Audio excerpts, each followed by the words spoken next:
In fact, the youth went to the streets and they told us the reason why they were going to the streets was the finance bill. When the finance bill was amended, they said they want it dropped. When it was dropped, they said Ruto must go. I want to tell you, somebody was driving you and you didn't know.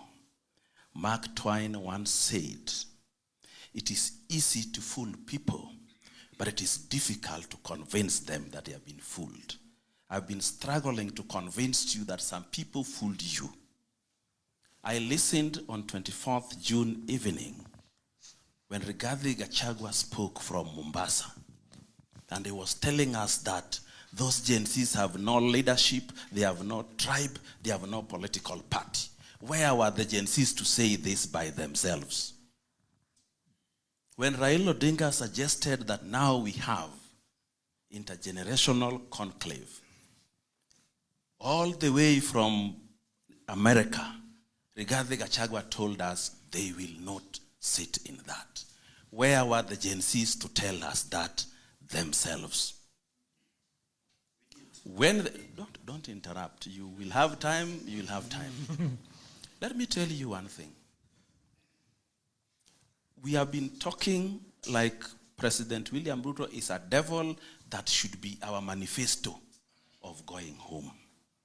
But I want to tell you that you people who are seated here were not children in 2022. And what I am going to say about the past presidents is not so that Ruto can continue doing bad things because they did. It's to remind you that these people have chosen that Ruto should go, but there was nothing wrong when Uhuru was doing the same things and Kibaki was doing the same things. Let me tell you something about Adani. Adani was a PPP project to build a new airport terminal at Jomo, and then they come and manage it. Uhuru built the expressway, and those who built it are managing it. And you said nothing. My brothers and sisters, Uhuru built SGR from Mombasa straight to his farm in Naivasha and used National Youth Service to fence it and got paid for the acres and acres of land the railway ran through. And they said nothing about it. President Uhuru came to power and found that the budget was 1.6 trillion. When he left, it was 3.3 trillion. It means there was an increase in budget every subsequent year. Nobody complained about a finance bill which was higher than the previous year. When fuel went up in 2022, when we were approaching elections, he gave a subsidy when it had gone to 250. And we thought that was good. But it was a loan President William Ruto would have to come and pay. In March, there was a conference in Limuru called Conference Limuru 3. Some of you here understand Kikuyu and you know what was said, so I'm not going to say about anything. But if you didn't, it is still there 4 hours of vitriol against the person of President William Ruto, who was just about to read his first budget.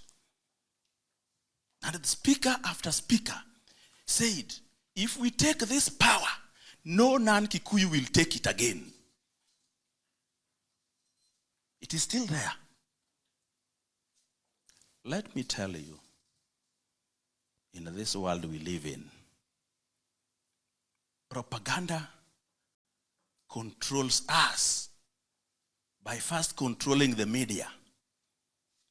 And we believe what the media says without complaint. I saw when a board member recently resigned, the media headline was reading, somebody has resigned again from the Ruto government. Who is a board member in a government anyway? Mischievous reporting. We need peace in this country.